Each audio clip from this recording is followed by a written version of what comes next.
Bueno, non sei se che deixei 20 minutos para que elaboraras a túa presentación, o sea que ahora xa che toca a ti. Bueno, o certo é que me enganchou bastante a presentación. Gracias. Creo que as presentacións dos arquitectos sempre son diferentes e sempre son moi estéticas e é difícil non sentirse atrapado por elas. Por eso que non fixe notas e agora non sei moi ben que vou a decir na miña presentación. Bueno.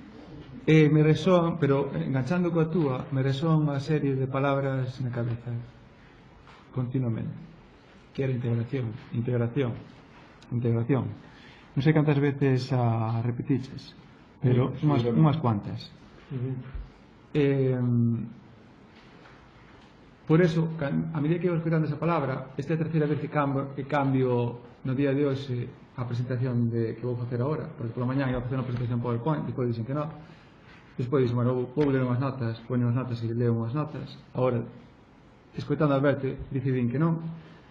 E como teño que presentar xa, vou ideando entonces polo camiño e enganchando un pouco con ese eco que me queda de integración, integración, integración. Porque ese creo que é un dos motivos principais do curso. Cando falábamos hoxe pola mañán no que era a negociación e comentábamos algunhas das problemáticas do territorio en Galicia, eu creo que moitas delas teñen que ver coa falta de integración de políticas sectoriais. Determinados sectores digamos, económicos, pero tamén son socioeconómicos, están guiados por unhas políticas que para nada interaccionan con outras políticas que dirían sectores socioeconómicos que prácticamente están emparellados no solo. O caso paradigmático é, por exemplo, a xestión urbanística e a xestión de solos rurais que parecen, de solos agrícolas ou pecuarios, que parecen tan afastadas unhas das outras, unhas problemáticas tan diferentes unhas das outras, e, sin embargo, os problemas non resoltos nunhas acaban sendo problemas noutros. Non sei se me entendéis, pero creo que ao longo do día vimos algúns exemplos, abundantes exemplos nese sentido, non? Por exemplo, algún traballo fin de máster que é Bea, a autora, non sei onde está Bea agora, pero Beatriz Suárez, nalgún dos traballos, no seu traballo de fin de máster, chegou á conclusión de que a concentración parcelaria, como xa dixo tamén por aquí Hipólito agora despois do xantar, chegou á conclusión de que a concentración parcelaria se está utilizando para resolver moitos casos problemas que a propia xestión urbanística pois non resolve. Uno, porque coa concentración parcelaria as infraestructuras e a reparcelación están pagadas pola administración, mentras que no planeamento de desenvolvemento son os propietarios os que teñen que asumir eses custes. É unha ineficacia dun instrumento, a ineficacia do planeamento de desenvolvemento, que acaba llevando problemas, e o espellamento da poboación, ese crecimento disperso, acaba llevando os problemas cara os solos agrarios. Cando aquí a veces falamos de xestión urbanística, non o falamos co objetivo que normalmente falan xuristas e arquitectos, que é o propio objetivo da xestión urbanística, equidistribución de cargas e beneficios. Para nós, por a grupo de investigación, creo que a xestión urbanística ten que ver moito máis coa idea de que se non hai, ao final quen apandamos todos porque non haxa, son todo o resto dos sectores, sexa a paisaxe, sexa o solo agrario, sexa incluso o solo forestal, de acordo? Se non hai, son os demais os que tamén se ven perjudicados pola súa carencia. Entón, nese ánimo de integración foi polo que tamén propuxemos este curso con estas temáticas tan aparentemente tan diversas, pero que ao mesmo tempo están conectadas a través da xestión da propiedade. Todos, o que queremos facer todos é xestionar a propiedade e usos. De acordo? Nun primeiro programa, borrador, a idea é que non houbese xestión urbanística primeiro día, xestión de terra segundo día, paisaxe, senón que todos os ponentes estivesen entremezclados entre sí ao longo do día, porque nesa interacción eu creo que tamén é interesante que víamos a posibilidade de que podesen seguir moitas máis ideas para resolver problemas na xestión do territorio que son problemas de esa falta, na boa parte dos casos son problemas da falta de integración. Pero finalmente optouse por isto, polo que Non sei as razóns que nos levaron xa a dividir, pero houve unhas razóns e dividimos por sectores. Fixemos un curso algo sectorial, cada día un sector. Preguntándolle a Rafa Crecente, que xa citamos a mañán,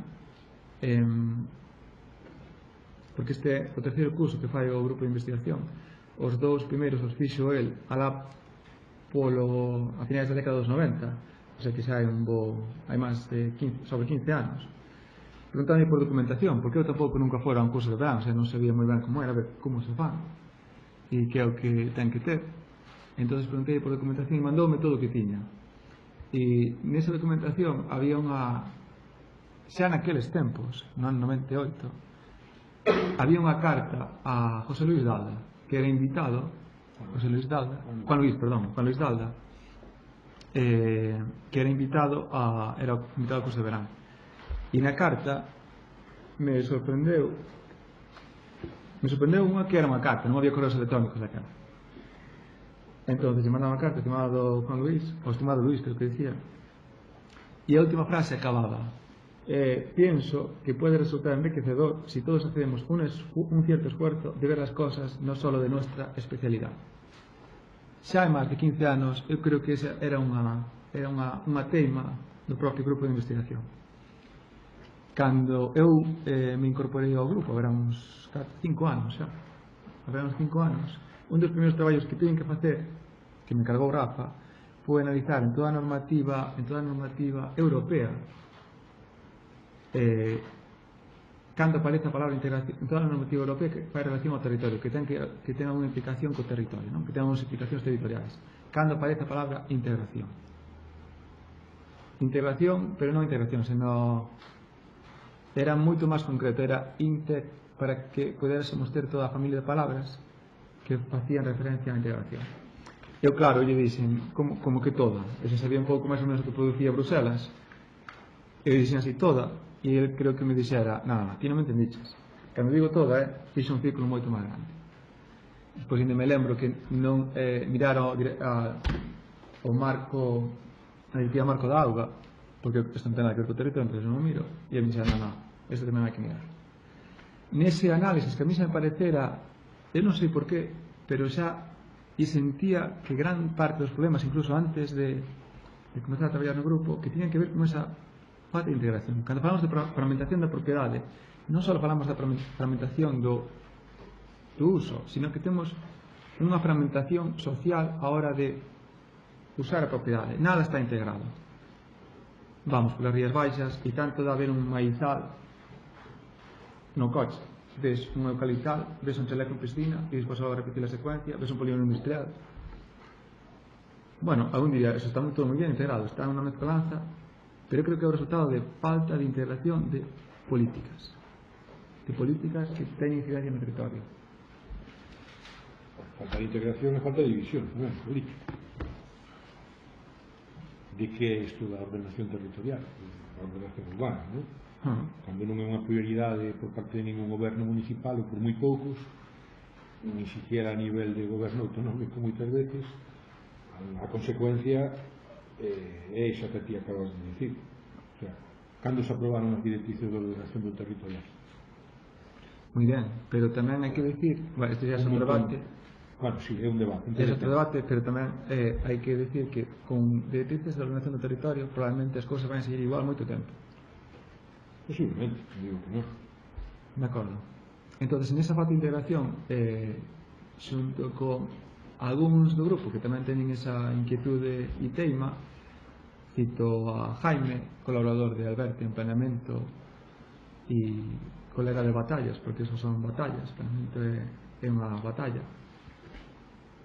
Pensamos, e con Nieves, tamén colaboradora en Planeamento, tamén cansada da batalla, e probablemente ela ou Jaime son os que vienen a estar falando aquí, porque son os que coñecen Quixapalaches, pero eles tamén son os que coñecen de propia man o que significa eso.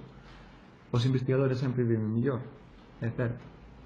O problema, cando se fala de planeamento, creo que quen realmente sabe quen está todos os días lidiando con ese tedioso proceso, ás veces angustioso e desesperante, que pode levar, non sei, a quen o fai, creo que ten que haber unha fe no máis alá ou algo para creer neso día tras día e que un non se desmorone, non? Entonces eu creo que serían os que irían estar aquí, ou tamén con Mamper, que tamén está neste pequeno capítulo que se encarga de recoller información a través da IER, da enquisa de infraestructuras e equipamentos locais, para que os equipos de planeamento non se encarguen de facer todo o traballo de campo, un traballo tamén tedioso, e eu creo que serían os que deberían falar aquí e comentar un pouco a experiencia desde o seu punto de vista de que é o que se necesita, porque eles sí que eu creo que son os que teñen a clave, ainda que moitas veces non se sean conscientes da mesma, vale? Porque o día a día, a batalla diaria, o consumo. Pois neste traballo propoñemos 3 propostas de integración. Cando a veces falamos en Galicia de que necesitamos moitas máis ferramentas ou necesitamos máis legislación, algúns falan, outros dicen hai dabondo, se cumplir unha cuarta parte da que hai xa estaríamos todos contentos, pero algúns dicen, bueno, necesitaríamos outra cousa, ou cambiar isto, ou cambiar aquilo. Sendo pragmáticos, xa hai moitas cousas encima da mesa que están funcionando que únicamente o que temos é que ter unha visión integral das mesmas. Vale, unha ferramenta ou podemos considerarlo un instrumento como é o Banco de Terras de Galicia, que hoxe en día está dedicado a prácticamente xestionar únicamente parcelas agrícolas, podría estar dedicado, como está en outros países, a xestionar moitas máis cousas e resolver moitos máis problemas que outra legislación se ve incapaz de resolver ou simplemente non é consciente ni siquiera de que existe. Falábamos, preguntándolle eles, bueno, que podíamos facer, aparte de que fai o Banco de Terras agora no mundo agrario, que podía facer o Banco de Terras en Galicia tratando de resolver outras problemáticas. E unha das cousas que se nos ocurría era o problema das vivendas baleiras. Galicia ten unha gran, creo que é a segunda comunidade, según o censo de vivendas de 2011, xa é a segunda comunidade que máis incrementou en 10 anos as vivendas, a segunda ou a primeira, as vivendas baleiras. Moitas destas vivendas, centrándonos no problema, son segundas residencias que se califican como baleiros, que non deberían ser calificadas como baleiras, que é o que é baleiro, o que é o que non é baleiro, é un motivo tamén de controversia, pero que si está claro é que sabemos moi ben que vivendas están abandonadas. O abandono, creo, nas vivendas o podemos definir, e é unha pérdida, o abandono de vivendas patrimonial e tamén de ingresos para Galicia, porque se pensamos nas razóns que levan ao abandono desas vivendas, moitas delas tamén son comuns ás razóns que levan ao abandono de terras agrícolas. De acordo? Moitos propietarios dun mesmo pedacinho, por dicirlo de algún xeito. As vivendas, moitas das vivendas baleiras históricas en Galicia pertencen a unha gran cantidad de propietarios. Se alguén se dedicou ou quiso comprar unha vivenda tradicional galega, encontraríase con esta problemática sistemáticamente. Non sabe a quen comprarla, porque tiene que comprarla a 50.000 persoas. Moitas delas ou morreron, ou se están en Argentina, ou están, se están en Argentina, están alá no cementerio argentino, no cementerio cubano, non sabe onde. E os que están vivos non saben ni siquiera que teñen esa propiedade. Entonces, que facemos con todo eso? Cando moitas desas vivendas sí que teñen unha riqueza patrimonial indudable, como poderíamos resolver esa cuestión? O Banco de Terras, coa súa experiencia de estudio de propiedade da terra e por estar tamén en contacto diario con moitas das problemáticas que significa o abandono, non podería asumir asumir parte da responsabilidade nesa problemática. Primeiro, habría que concienciar a sociedade galega de que é unha problemática, e dous, os concellos tamén, que están perdendo diñeiro, se calculou que en Cervantes as vivendas abandonadas que hai, se pagasen o IBI correspondente polas novas, sabendo que moitas desas vivendas, se realmente a propiedade estivese solucionada, serían compradas por xente, porque sí que hai demanda, e hai ingleses que compran aldeas inteiras cando consiguen solucionar a propiedade. É dicir, hai unha certa demanda desas vivendas, non para vivir ali, pero si para segunda residencia, cuestións de turismo rural, etc. Se conseguiremos resolver ese problema a través do Banco de Terras, non creemos que poderíamos mellorar gran parte da paisaxe e da situación económica do uso do territorio en Galicia. Vale, o instrumento xa está aí, que é o Banco de Terras. Simplemente é pensar máis alá. Co que facemos aquí, que podemos facer máis? Esa é unha das propostas. A segunda é, falouse hoxe pola mañá, falou Berta, comentou, de que o plan de desenvolvemento en Galicia se fai a parches e ao final nas cidades ou áreas urbanas acaban quedando espacios intersticiais que non se edifican posteriormente. Temos en Lugo o caso paradigmático do barrio do Carme, de acordo, donde todos os habitantes de todas as parcelas ali son edificables, pero moitas delas están abandonadas e algunhas delas teñen cabras, están no medio da cidade, ao lado da muralla, e outras teñen navitas, o cal está moi ben. O problema son os que teñen silvas, e hai moitas en Galicia, moitas parcelas urbanas que están nas silvas, donde un propietario, sexa un promotor ou un propietario común, está esperando a que salte a oportunidade de urbanizar ali, pero que non dá saltado porque a parcela é pequena, porque o problema de que queden espacios intersticiais e que aumenta moito o precio do solo e que aos promotores non lle sale rentable construir ali, por eso prefiren ir a solos urbanizables, non delimitados, e tratar de facer ali o seu negocio. Nas novas bases para a nova lei do solo, o que xa se propón é darlle un prazo a eses propietarios para que urbanicen, para que edifiquen. Se non prazo determinado non edifican, o dereito de edificación se les quitará. Iso existe? Non existe, pero é unha proposta. Unha proposta? É unha proposta que eu creo que pode ir adiante. Ahora ya existe, es un factor urbanístico. Y además queda sometido el terreno al régimen de edificación forzosa. Eso ya existe. Pero existe, ya es un prazo. Sí, 2 años. La edificación urbana consolidada. Eu non pensaba que non. Está na lei de todos os mundos. Exactamente. Ajá. Pero Pues, o que pasa é que non. O problema sempre é a aplicación deste tipo de normas. Pues igual se iso ocurre ahora, facer algo máis... Pero se o problema non é meter máis, o problema é executar o que hai. Vale. Eso. O problema é executar.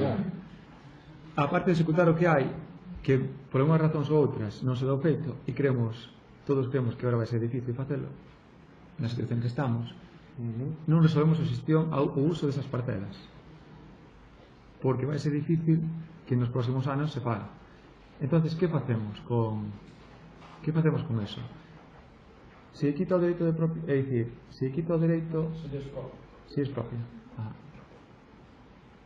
Pero igual non se es propia e queda aí. Tú dices, non podes construir máis. Se es propia a condición de que ou ben a administración edifica ou ben un agente edificador edifica. Vale. Se se pode pagar ao agente urbanizador, pode pagar ao propietario que é metálico ou ben con viviendas non factura de edificación. Vale. Eso está inventado. O que nos pasa ahora é que, ainda que eso estea, non se vai a facer. Non se vai a facer. E temos un problema de xestión do uso desas parcelas, que en moitos casos están, como digo, unha altogueira nas cidades. E por outro lado, estamos vendo, e hai estudios que se temos feito en Lugo, con respecto á agricultura urbana, que cada vez se está expandindo máis nas cidades galegas. Temos en Santiago, que podes ver hortos urbanos, xa en moitos lugares, temos en Lugo as hortas do Rato, e temos a Diputación unha lista de espera bastante considerable de xente que está buscando un pedazo de terra, que o único que ten son propietarios de pisos, e teñen un pedazo de terra pois para ter os tomates ou as leitunas. Entón, unha proposta sería, por que non incorporar esas parcelas que non van a ser edificadas nun prazo considerable? Por que non incorporadas ao Banco de Terras e que o Banco de Terras as xestione para a agricultura urbana? Resolveríamos o problema de limpalas, porque eu creo, se vedes por exemplo, este plan de esta urbanización, este solo urbanizado, o Surcat, o Surcat donde eu creo que xa hai problemas aí incluso de insalubridade. Hai silveiras aí que, como eso xa pertence nin siquiera aos propietarios, que moitos xa pertencen a bancos, quen se carga de gestionar eso agora? Como facemos para gestionar eso? Non podería incorporarse eso ao Banco de Terras e que o Banco de Terras alugase para parcelas urbanas, para agricultura urbana, perdón. Eso é complicado. Toda cuestión de idear, facer propostas e ver que se pode facer. Terceira proposta. Que se nos ocurría era a antigua, e eu creo que brecha entre planeamento urbanístico e concentración parcelaria cos núcleos rurais. Falaba hoxe Hipólito pola mañá, e creo que moi bo criterio, que nos núcleos rurais é mellor non tocar o parcelario se non queremos que a paisaxe do núcleo rural, que a forma do núcleo rural se vexa deturpada por completo. E iso eu creo que é moi importante terlo en conta. Pero por outra parte temos que a legislación sobre núcleos rurais se variou tanto nos últimos tempos, a área de expansión está indo e vindo como unha marea continua, que non se sabe moi ben se iso non se integra coa concentración parcelaria. O problema que temos aí é unha franxa que xera moitos problemas máis dos que resolve. Entón, facer unha concentración parcelaria en núcleo tendo en conta criterios paisaxísticos resolveríanos ese eterno dilema, xa que facía referencia a Rafa, entre delimitación de núcleo e concentración parcelaria. E ademais, eu creo que podría dar en determinados lugares, sobre todo provincias de Ourense e Pontevedra, donde a parcela mínima de 300 metros cuadrados é francamente difícil de conseguir en núcleo, pois darlle unha saída, unha posibilidade de construcción aos que teñen parcelas edificables en núcleo que realmente non teñen, ainda que o núcleo as considere como edificables, porque non dan alcanzado os 300 metros cuadrados. E si é unha forma de resolver de matar bastantes paxaros dun só tiro. De acordo? E a pesar de que se está agora pensando neso, sabemos que se está pensando neso en a Consellería de Medio Rural, non se pensou a todo agora porque eu creo que non hai un diálogo entre os que fan un determinado tipo de marcos legais e o que fan outros tipos de marcos legais. Non existen vasos comunicantes. Cando o territorio é todo e está unido, realmente as legislacións eu creo que ainda siguen pensando en forma moi sectorial. E un dos grandes objetivos do curso é se podemos romper barreiras. Todo é propiedade e todo é propiedade, xestión de propiedade e todo son usos e xestión de usos.